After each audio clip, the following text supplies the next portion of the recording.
Between 1939 and 1945, the world was locked in a nightmare struggle of unprecedented ferocity. When the smoke finally cleared, stories emerged of an extraordinary array of new weapons dreamed up by both sides' most inventive minds. Weird weapons unlike anything used in warfare before. New ways of bringing destruction to the enemy, born of desperation and wild imagination. And when the world had gone mad, nothing seemed too strange to try. An unsinkable, indestructible aircraft carrier made from solid ice, floating in the middle of the Atlantic. American bats, trained to carry tiny incendiary bombs designed to set fire to entire Japanese cities. Bombs so unbelievably large and powerful, they could bury themselves in the ground and trigger earthquakes.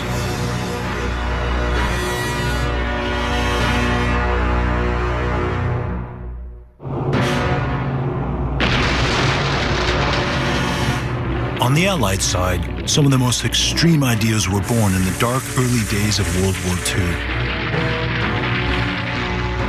From the beginning, through 1941 and 42, Allied merchant ships carrying vital supplies from the US to Britain were under constant attack. In 1942, German U-boats reaped a grim harvest. They were sinking an average of 33 merchant ships a week. The cost in human terms was enormous. 30,000 U.S. seamen alone were killed or injured in the North Atlantic during the war. Hundreds of miles of open sea were a free-fire zone for the Germans. If you flew out from Great Britain, you could only fly so far to cover the convoys going across the Atlantic. You could only fly so far out of, say, Halifax in Nova Scotia. And there was this zone in between the air cover where the U-boats could operate and operate without having to fear air cover. What was needed was a mid-Atlantic floating platform to serve as an airbase to defend the convoys. British Prime Minister Winston Churchill ordered his staff to put their minds to the problem. An eccentric scientist working for the British Combined Operations Department called Geoffrey Pike came up with an extraordinary and improbable solution. What Pike thought he had was a whole concept of winning the war using icebergs. It wasn't just as airfields. He even had the idea of building great 4,000-foot, 4 million-ton rams that would ram their way into enemy harbors. Pike's first idea was bold, simple, and dramatic. Cut out a section of an iceberg and tow it to the mid-Atlantic to use as a floating airfield large enough to support a landing strip, a fuel depot, and anti-aircraft guns.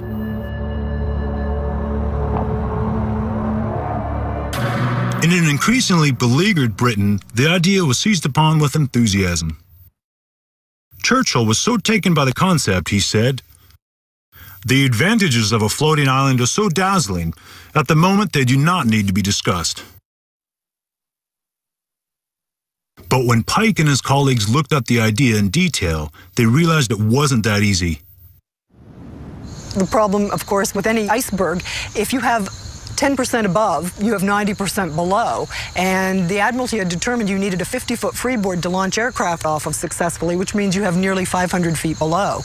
And that wasn't practical. Undaunted, Geoffrey Pike was still convinced that ice was the key to building some kind of floating platform for the mid-Atlantic. Pike saw another huge advantage in using ice as a building block. It floats, and you can't sink it. Just above freezing, water suddenly begins to expand. And that crucial fact, the expansion of water in the last stages of its solidifying, means that ice is less dense than water and therefore always floats. So Pike came up with something even better. Maybe you could use ice with all its qualities to build a ship. He called it a berg ship and produced drawings and plans to show what it could be like. The large cavernous hull would contain aircraft hangars, fuel tanks, stores, living accommodation, ammunition bunkers for aircraft, and a refrigeration plant. It would almost have been a floating town. It would have been big enough to have 150 aircraft on it at any one time. An extraordinary structure. A regular engine would be too hot for an ice ship. Instead, it was to be electrically powered by a 32,000 horsepower generator, driving 20 individual propellers. But above all, the ice hull would be 40 feet thick, rendering the ship unsinkable. A ship of conventional thickness would be, even of ice, would still sink, or at least it would roll over and list and cause problems. So 40-foot thick walls could not be penetrated by torpedoes, and they would be repairable while still at sea. Churchill figured this could be the solution to his greatest problem, the lethal U-boats. But to build something of this magnitude out of ice, he would need help. Across the Atlantic, Canada had both the climate and resources to build a frozen ice ship. Churchill approached the Canadian Prime Minister, Mackenzie King, and persuaded him to build a prototype 1/10 the size of the intended ice ship. Work began at the beginning of winter, late in 1942 at Patricia Lake in northern Canada. It was the mother of all ice cubes, and it looked like a big boathouse. The Mennonites who worked on it told us that they called it Noah's Ark. Setting up the prototype was to just see if it was feasible. Could you keep a block of ice that large frozen? Would it in fact float at the level you wanted it to float at? And it worked. They kept the ice frozen with refrigeration equipment that they installed on board, and it lasted all through the winter and all through the following summer. As they began construction, a serious problem emerged. In its natural state, ice is very tough. As a building material, it's not so good. It breaks. Back to Geoffrey Pike, researching by now in New York, always thinking out of the box. He came across a new invention called macro-reinforced ice, and it was stronger than concrete. Basically, it was wood chips, wood shavings mixed in with the ice and then frozen. They could turn it on a lathe, they could hammer it, they could saw it, and it resisted melting. This reinforced ice was developed at the Brooklyn Polytechnic. The inventor, a scientist called Dr. Herman Mark, called it Pikecrete in honor of Geoffrey Pike. Pikecrete turned out to have just the very properties you'd need for a floating airstrip. And because of the wood pulp, it tended not to melt as quickly as native ice would melt. Churchill's mind was made up. An indestructible ship made from Pikecrete was a weapon which could win him the war. It was to be called Habakkuk, after an Old Testament prophet who had written, "I will work the work in your days, which ye shall not believe, though it be told to you." This Habakkuk would be 2 million tons in weight and nearly a half mile in length. It would move through the water at a sedate 7 knots, secure in the knowledge that any number of torpedoes would barely dent its 40-foot thick hull. What you would have done would be to blow little craters out of the surface, but it would have been quite impossible to significantly destroy it. Churchill was so excited, he wanted not just one ship, but a fleet of 100, and he wanted them soon. But just as this incredibly weird concept appeared to be in his grasp, it was snatched away. Late in 1943, Churchill was told the builders weren't even sure they could get one made within 2 years, let alone 100. I think there were several reasons why the project was abandoned. Firstly, it was bonkers, and I doubt whether it would ever have really worked. But I think secondly, and most importantly, the war was drawing to a close, aircraft technology was rapidly improving, and the need for a staging post halfway across the pond was beginning to disappear. Reluctantly, Churchill canceled the project. Geoffrey Pike's grand vision of an ice ship was shattered. Today, the remnants of the prototype sit at the bottom of Patricia Lake, an object of curiosity for local scuba divers.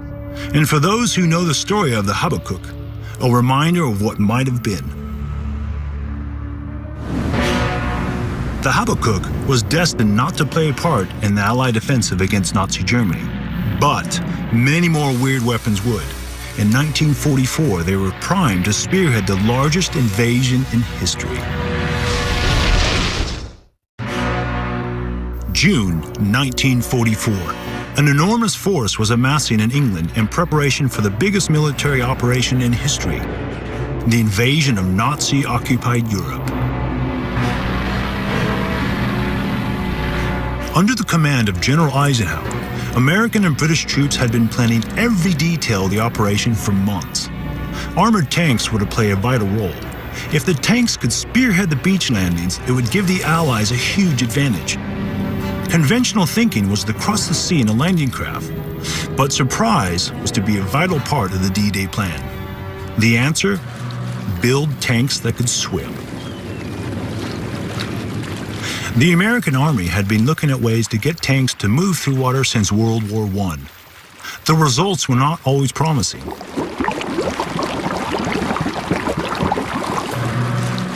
One tank that could swim was the Duplex Drive. It was an adapted Sherman M4 developed at the U.S. Army's Aberdeen Proving Ground in Maryland and tested in the Chesapeake Bay. This is one of the few survivors. This is a tank, the type that would have been used at D-Day, and as you come down the vehicle right here, you'll see that canvas was put right in here, and this was sealed. It had a covering here, and you can still see the remnants of the canvas that's right here. And this canvas would have come up onto this superstructure, and this superstructure would have been erected, and it would come up and over the top of the vehicle. And by having that canvas there, you displaced enough water to where it was buoyant. The tank was powered by two propellers which ran off the main engine. Its top speed was 4 knots. It could swim well enough in the calm waters of the Chesapeake Bay. But on D-Day itself, they had mixed fortunes. Of 32 tanks launched into the sea off Omaha Beach, just 6 made it to the shore. There was a cross current, the tide was coming in, and it swamped those vehicles, and they just couldn't get them into the beach. But many, launched onto the beaches in other parts of Normandy, did make it. Nazi gunners, thinking they were weird boats, left them alone until it was too late.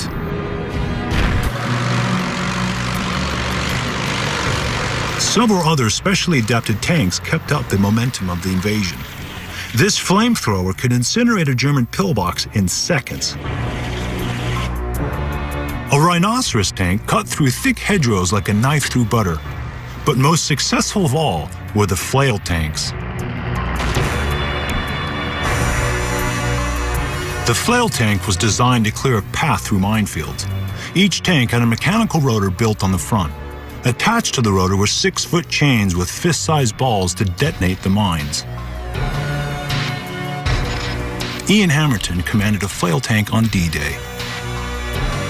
There is a sort of heavy thump from an ordinary teller mine or a shoe mine, and the tank does a little bounce.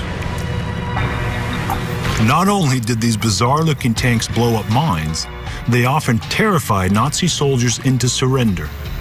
If you saw this apparition coming towards you with these strange whirling bits throwing up a huge cloud of dust, I would be inclined to get up and run myself. But not every weird weapon was a success. In the months before D-Day, the Nazis were steadily reinforcing their defenses. To breach this massive wall, the British Navy's Department of Miscellaneous Weapons Development built an extraordinary thing called a panjandrum. That panjandrum was, I think, the only thing that we ever were associated with that could be described as a nonsense. The panjandrum was supposed to be the first weapon to hit the beaches on D-Day. It was to charge out of a landing craft, rush across the beach, and explode when it reached its target. Trouble was, it never quite got there. It consisted of 2 wheels and a drum filled with a ton of explosives. 18 cordite rockets mounted on the wheels provided the propulsion. But the problem was they couldn't make it go straight. It was quite a frightening sight because it would be going at a fast speed and you would not know whether it was going to hit you or not if you were watching it from anywhere.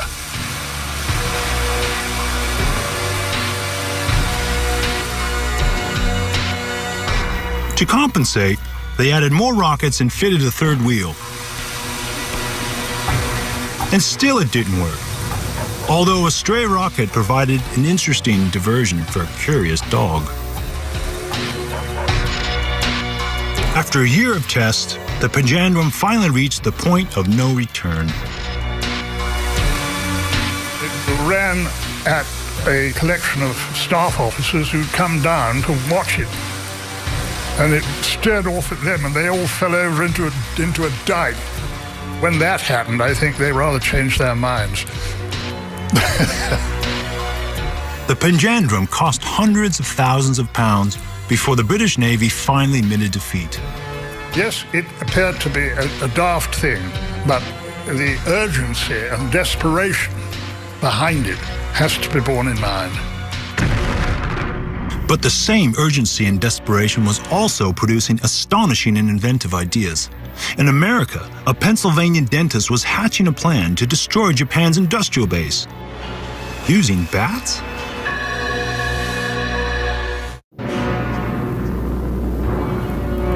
When Japan attacked Pearl Harbor on December 7, 1941, their forces seemed invincible. Never before had Americans felt so threatened.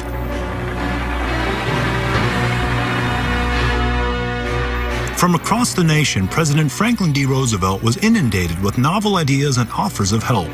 Some were very unusual indeed. Throughout the history of warfare, all kinds of animals have been used, and in 1942, a new species was added to the list: bats. The idea sounds simple. Take 1 million bats, attach an incendiary bomb into each one, release them over Japan, and watch the massive conflagration and destruction of a city. The reaction of people who hear my story of the bat bomb is, what? The inference being, this guy is trying to pull my leg, you know? A leg pull it was not, but it seemed a crazy way to fight a war, especially to those invited to work on the program. One was a 17-year-old biology student called Jack Cooper. One afternoon, I was in the lab, and this Santa Claus kind of looking man with sparkling eyes and rosy cheeks came into the lab and told about his idea of using bats to carry incendiary bombs into Japanese cities. Crazy idea. The man with rosy cheeks was Doc Little Adams, a Pennsylvania dentist with a flair for inventions. There were 4 reasons why Adams thought this extraordinary idea might work. Bats can carry their young, sometimes 2 or 3 of them, suggesting they would be strong enough to carry a small bomb. They can be induced to hibernate, which meant they could easily be handled. During daylight hours, they seek out darkness, roofs and attics, cracks and crevices in which to roost. Above all, there were millions and millions of them freely available in bat caves across America. Doc Adams' theories were sound, but to progress the idea, he needed to persuade the government to provide the money and personnel. Not an easy task for a dentist with no military experience. What was needed was a contact in high places. By chance, Doc Adams was a good friend of First Lady Eleanor Roosevelt. On January 12, 1942, Adams put his ideas down onto paper and took it to the White House. President Roosevelt was kind enough to look at his paper and wrote to his aide, who was William Donovan. He wrote on his note, "Have a look at this bill. This man is not a nut." If 1 million bats carrying incendiaries really could be released over Japan, the result could be devastating. One target was the city of Osaka in Japan's industrial heartland. The top-secret plan, codenamed Project X-Ray, was given a cautious green light. General Hap Arnold asked Doc Adams to put the plan into action. Adams recruited a team of helpers. The team headed for the bat caves of Texas and New Mexico. They needed to find out exactly what the bats could do and how to handle them. Which bat was best suited to carry a bomb?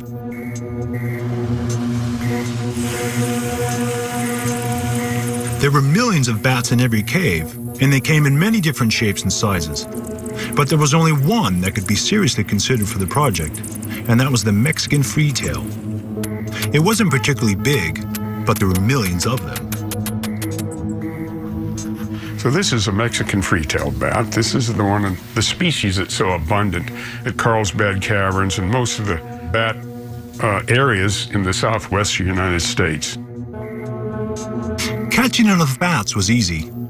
Inducing them to hibernate by cooling the air temperature was straightforward. But making an effective incendiary device that the bats could carry was much more of a challenge. The average Mexican freetail weighed barely half an ounce. Tests showed that it could carry slightly more than its own body weight, but the smallest incendiary device available at the time weighed 2 pounds, a weight 30 times greater than the bat could possibly carry.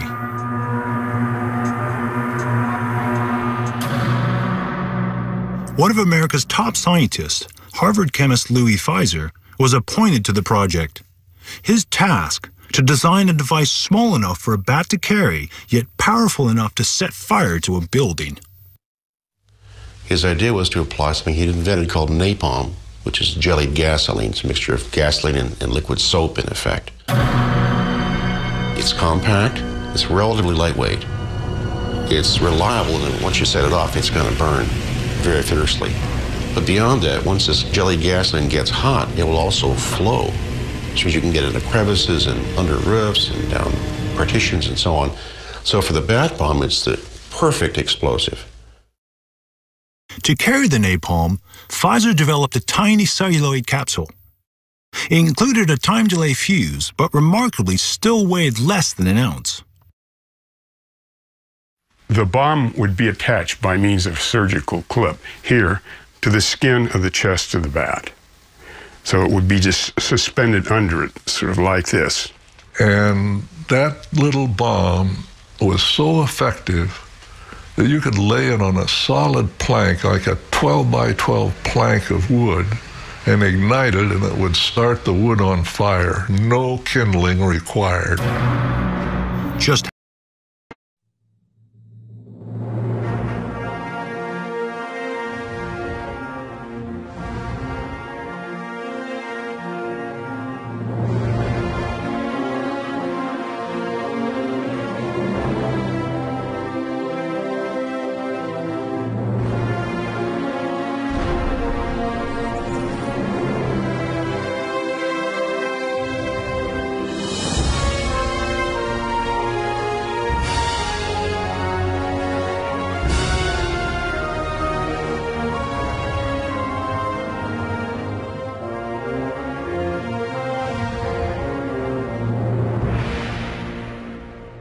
how effective became apparent during tests at Carlsbad Army Airfield, New Mexico.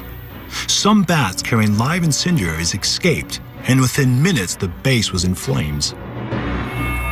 For everybody's safety, the bats needed to be kept in a state of hibernation while the incendiaries were attached and for the journey to the target.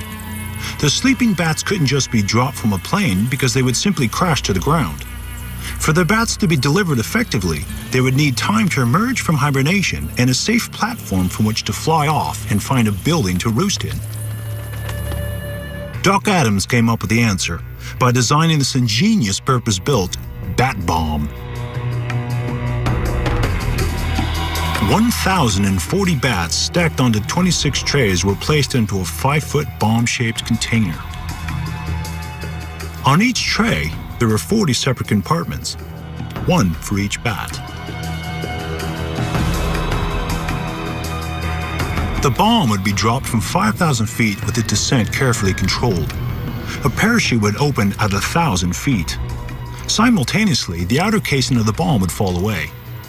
The trays opened like an accordion, each tray joined to the next by cord. The bats dropped onto the tray below. The trays then floated slowly to Earth, allowing the bats time to wake up. As they flew off, each bat pulled a hair-thin wire connecting the bomb to the tray. The incendiary was now primed to go off in 30 minutes. On December 15, 1943, the bat bomb was tested at Dugway Proving Ground in Utah. A Japanese-style village was constructed in the desert to see whether the bats would take shelter in roofs and attics as was hoped.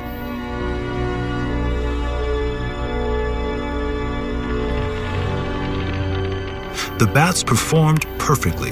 The military were impressed. And here's what they wrote. It is concluded that the bat bomb is an effective weapon. Ta-da! The bat bomb was given official approval in December 1943. It was to be put into operation against the Japanese in September the following year. But on February 16, 1944, came news that no one was expecting. The project was canceled. Nobody could explain why. Naturally, we were disappointed. We would have liked to seen it happen because we hoped it would have helped to end the war quickly.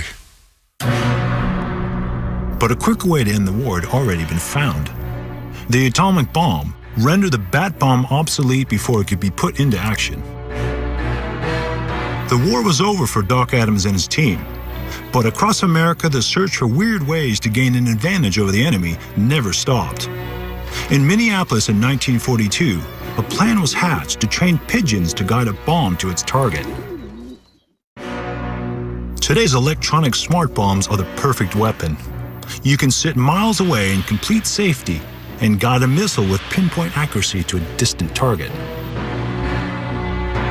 Since World War I, scientists realized that remote-controlled bombs were the future, but they hadn't yet figured out how to do it with radio waves. One early idea was to use pigeons. American behaviorist B.F. Skinner came up with a plan. He'd studied animal behavior for years, and he believed that he could train pigeons to steer a bomb to its target. Skinner's idea was to harness pigeons inside a missile. When the missile was launched, say towards a ship, a lens projected an image of the ship onto a screen inside the bomb. The pigeons were trained to peck at the ship on the screen. As long as they hit the image correctly, a link from the screen to the bomb steering control kept it on course. Skinner trained his birds using food as a reward. He believed that if his pigeon-guided bomb could be launched within 2,000 feet of its target, the pigeons could ensure a direct hit. The U.S. military liked the idea enough to invest $25,000 to fund an experimental program. Exhaustive tests were carried out in laboratories. The birds passed every test with flying colors, but to no avail. When it was presented to the National Defense Research Council, they simply could not take it seriously. Project Pigeon was dropped. It probably would have worked, but it was just too weird. So now, scientists concentrated their efforts on remote control using radio waves. To most people at the time, it seemed the stuff of science fiction, but the principle is simple enough. Radio control is a simple concept. You use a radio signal from the source, the transmitter. It goes to the receiver, and then it's converted into mechanical instructions for the device. Usually one channel per function. Make it go left, make it go right, make it go up, make it go down, make it go faster, make it go slower. In 1942, America launched its first radio-controlled missile, Azon. Azon guided a 500-pound bomb carried on an aircraft until it was in reach of the target. Once it was released, a bombardier controlled its flight. He could steer it by sending a radio signal, which adjusted the bomb's fins, moving it right or left.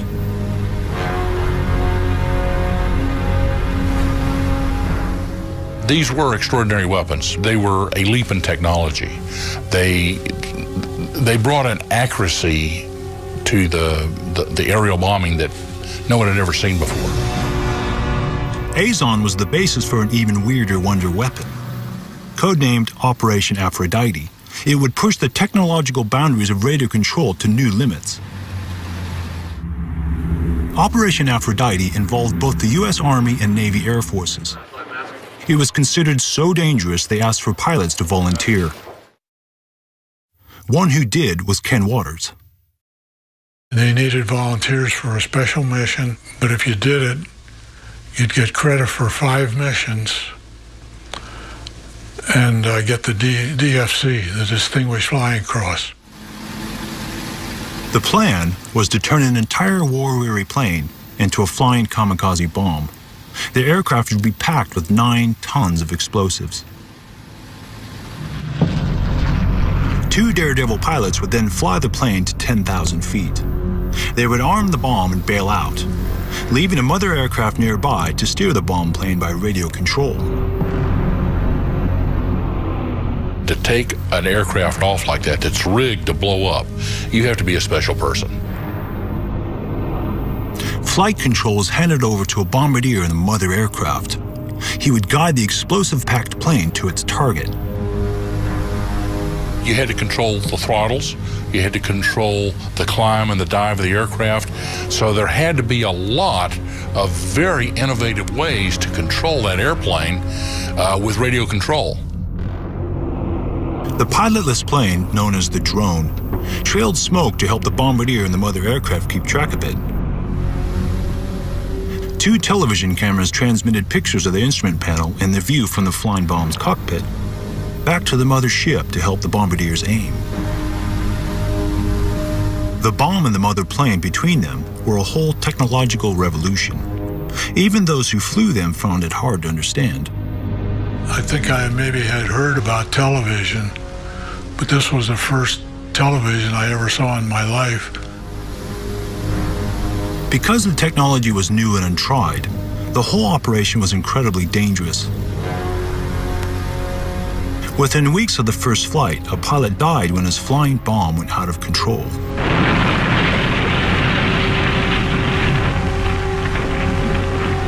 Another lost his life when his parachute got entangled with the plane as he bailed out.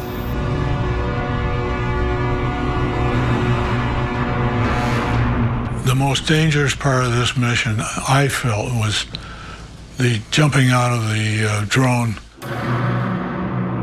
We were going at probably 160, 170 mile an hour, so the slipstream threw me up against the bottom of the aircraft. Then the smoke tank flashed by my face, and it had a weld seam on it.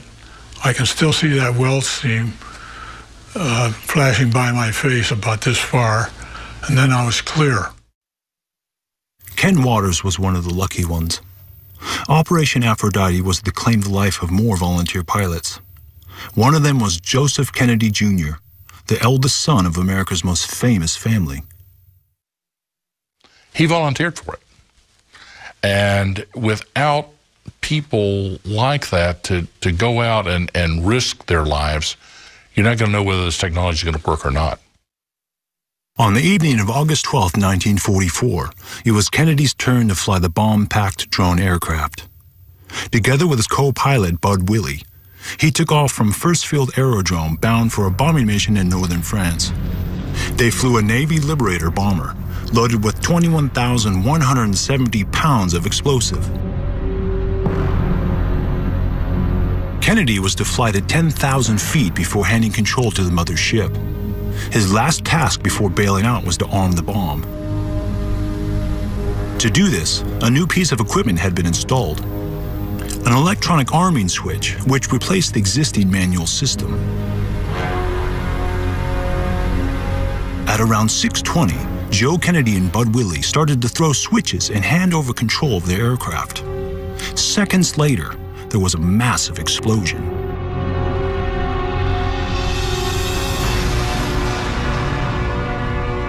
no one knows exactly what happened. The speculation is that when Kennedy flipped the switch, there was some kind of short circuit or something untoward happened, and that airplane exploded and obliterated everyone aboard. The plane was completely destroyed, leaving precious little evidence to work out what had gone wrong. But one thing seems clear. The new technology had somehow failed.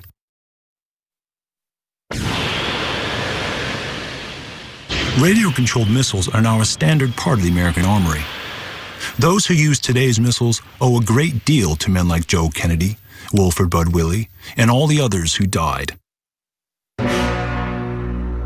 Still to come, the weirdest weapon of them all, a bomb that could create an earthquake. In the early, desperate days of World War II, Allied leaders were presented with a stream of weird ideas.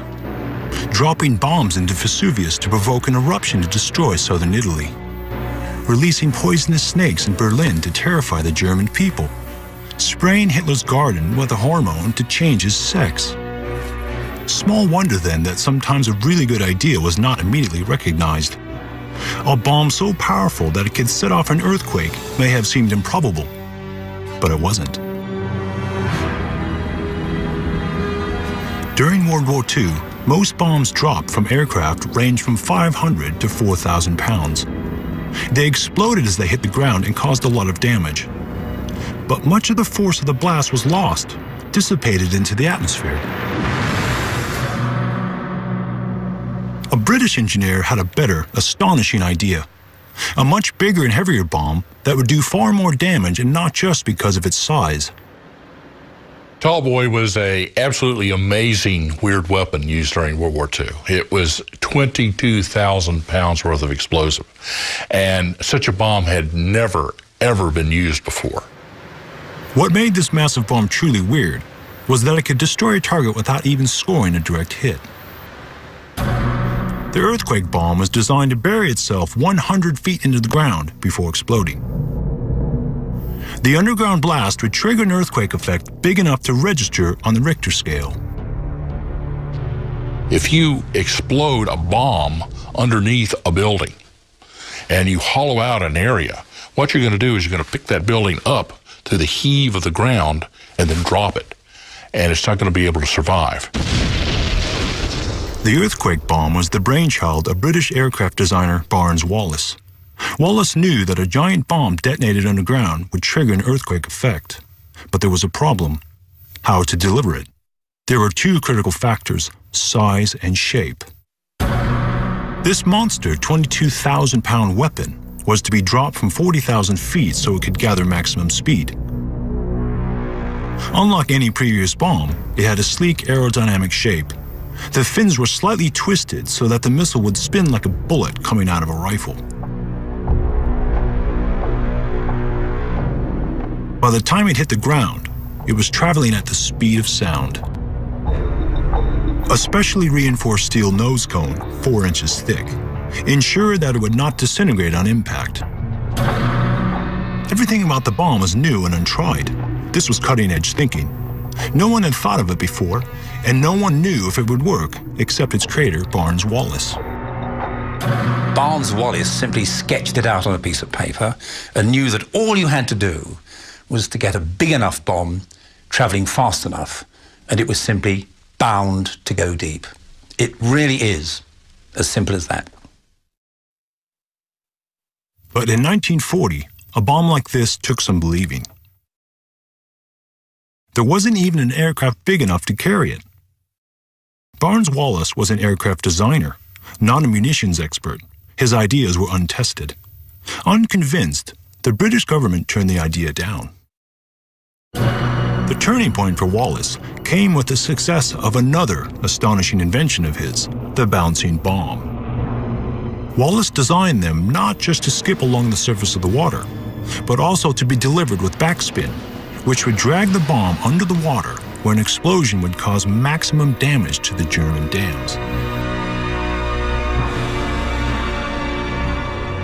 And it was when the bombs landed And these relatively slight weapons just burst the walls of the dams asunder, that the British government was at last persuaded that confining a bomb inside some solid or liquid structure gave it far more power than just letting it go off in the air.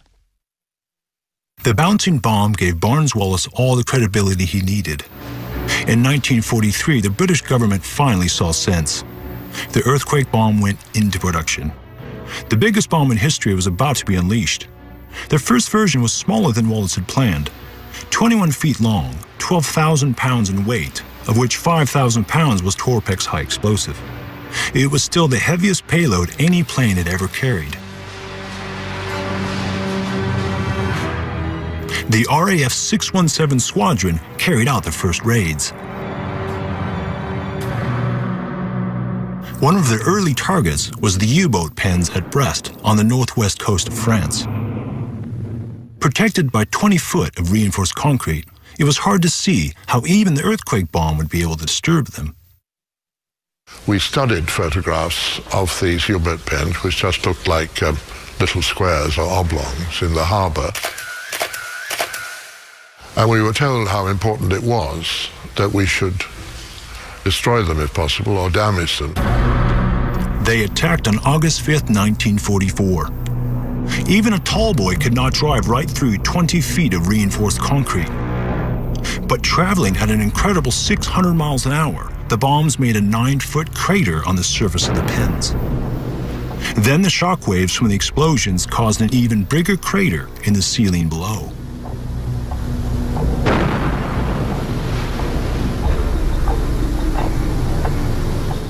How weird is that? A weapon that can actually destroy an object without ever breaking through into it. And coupled with the tidal waves, this sort of mini tsunamis roaring in from the sea, you've got massive shards of high-speed concrete flying in all directions.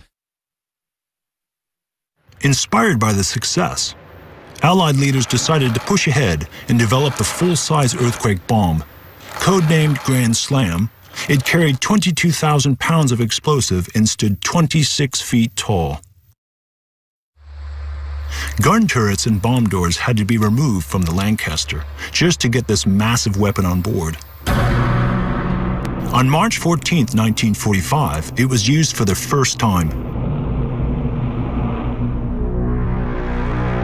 The target? The Bielefeld Railway Viaduct, a vital supply line for Nazi forces. 3,000 tons of bombs had already been dropped on or near it, but it was still in use. From any kind of altitude, it was just like a thin piece of string. No matter how carefully you aimed a bomb, it would have been a very lucky hit to actually strike the viaduct itself. But Barnes-Wallis said, the Grand Slam is such an enormous weapon, it doesn't even have to hit the viaduct. All it has to do is to bury itself in the ground and set up these earthquake-like shockwaves, and it'll bring the viaduct down. Where 3,000 tons of bombs had failed, one extraordinary Grand Slam bomb succeeded in moments.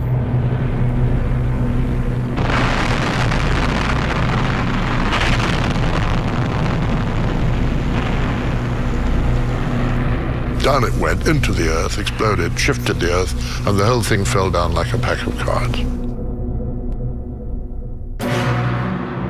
In all, it was used 41 times during the war, wreaking incredible damage on each occasion, all due to the vision, nerve, and determination of one man, Barnes-Wallis. What he didn't know, of course, was that the weirdest weapon of all was being developed in the U.S. And in a few short months, it was to eclipse the earthquake bomb and bring a final end to the war.